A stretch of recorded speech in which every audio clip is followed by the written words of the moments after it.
এই ভেড়া বকরি উট দুম্বা এগুলা লালন পালনের কাজ করাই তো তাদেরকে এরকম সিপা প্যান্ট মানে টাইট কেন যাতে বসতে না পারে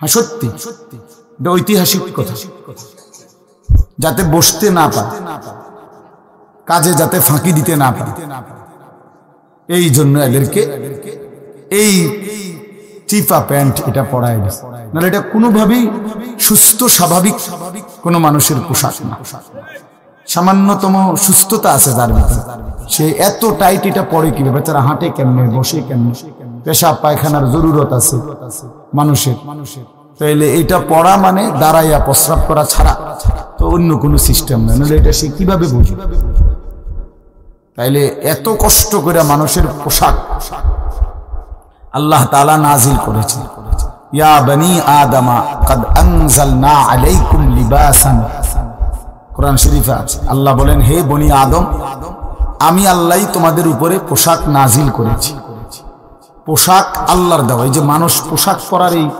অনুভূতি এটা আল্লাহর দেওয়া আদম আলাইহিস সালামকে আল্লাহ তাআলা সৃষ্টি করে পোশাক ছাড়া পেশ করে নাই ফেরেশতাদের সামনে কি মনে হয় আপনার খোলামেলা বুঝছেন না কথাটা তো ওনার গায়ে কি ছিল পোশাক ছিল তো আল্লাহ তাআলা যখন থেকে আদমকে সৃষ্টি করলেন তখন থেকে আদমের গায়ে পোশাকও দিল সেই থেকেই পোশাক ইউয়ারি সাওআতিকুম ওয়ারিশা এটা স্পষ্ট আল্লাহ বলছে দুইটা উদ্দেশ্যে পোশাক দিলাম এক এটা তোমাদের লজ্জা ঢেকে দিবে আর ওয়ারিশা এটা তোমাদের সৌন্দর্যের উপকরণ হয়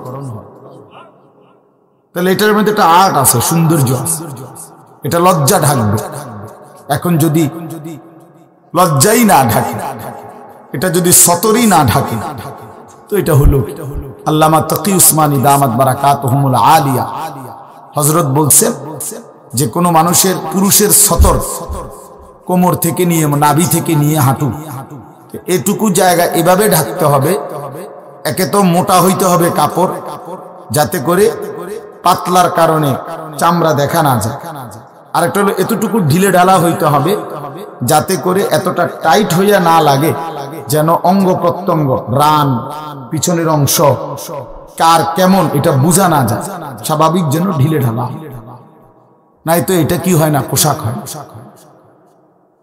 একবারে শরীর সাইজ কাইটা বানানো এটা কোনোভাবেই সৌন্দর্য না এই জন্য এটা গুরুত্বপূর্ণ বিষয় এটা বলে অনেক সময় অনেকেরই দেখি এই বেচারা আমাদের সাথেও কোনো সময় দেখা করতে আসলে মাদ্রাসায় মনে করেন মাহফিলের দাওয়াত দিতে আসছে অথবা এমনি দেখা করতে তো আমাদের তো নিচে বসতে হয় চেয়ার টেবিল নেই তো এই নিচে বসতে কইলে আর বই তারা এটারে টানতে ফ্যান জান শেষ বেচারা নিজেও কষ্টে পেরেশানিতে পড়ে আমরাও পেরেশানি করি এই জন্য স্বাভাবিক ঢিলে ঢালা পোশাক পরা উচিত একটু যেন করে চলতে ফিরতে আরাম ভাই তোমরা বসতে না তাহলে চলে যাও বেটা অপদার্থ কোথাকার যাও এখান থেকে বেটা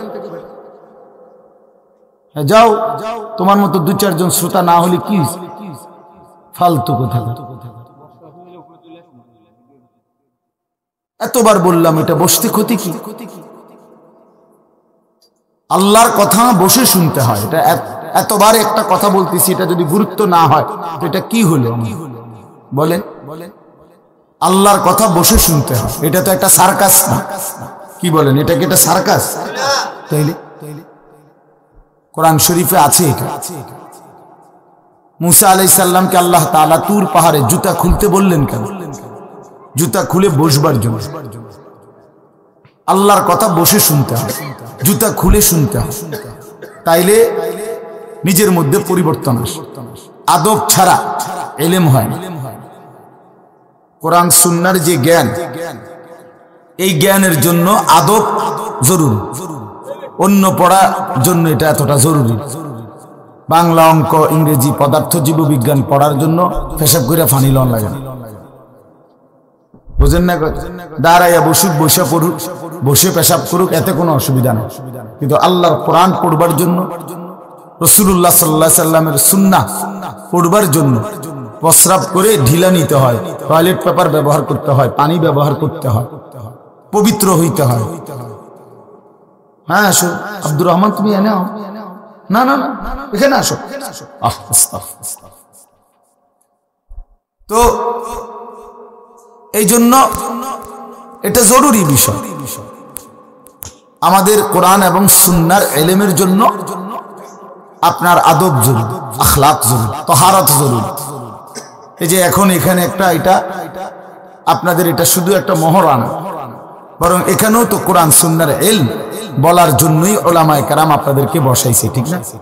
তো তাইলে আদব জরুরি।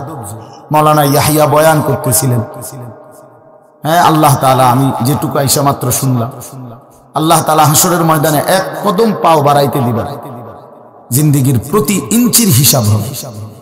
আন উমরিহি ফিমা আফনাহু, পুরা হায়াত বান্দা কোথায় ব্যয় করেছো বলো আমাকে, আমার দেওয়া হায়াত।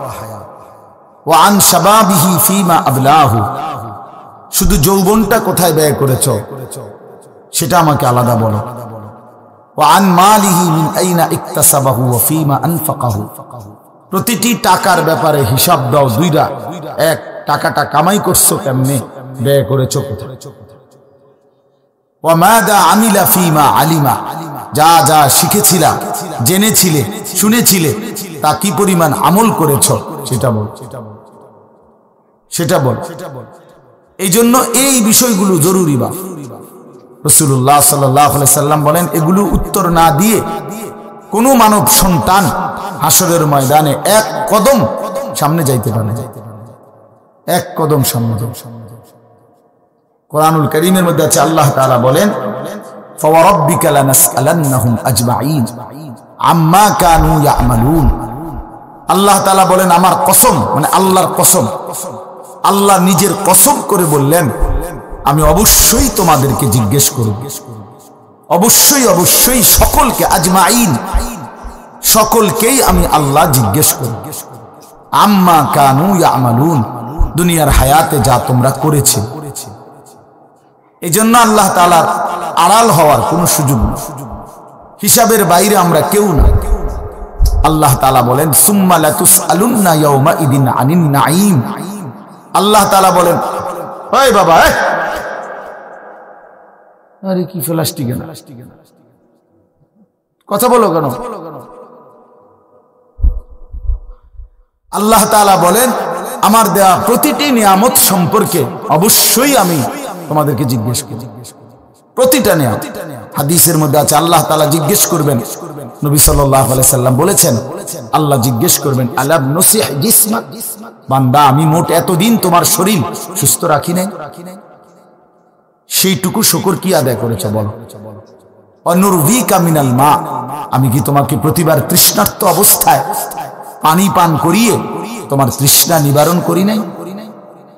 যতবার পানি পান করছো, তো এরপরে আমার কি শুকর আদায় করছো বলো বান্দা। আহা বদনসিব মুসলমান তো আলহামদুলিল্লাহ বলতো জানে, পানি পান করে সেরা যে একবার আলহামদুলিল্লাহ বলবে, এটুকু তো জান, এটুকু তো জান।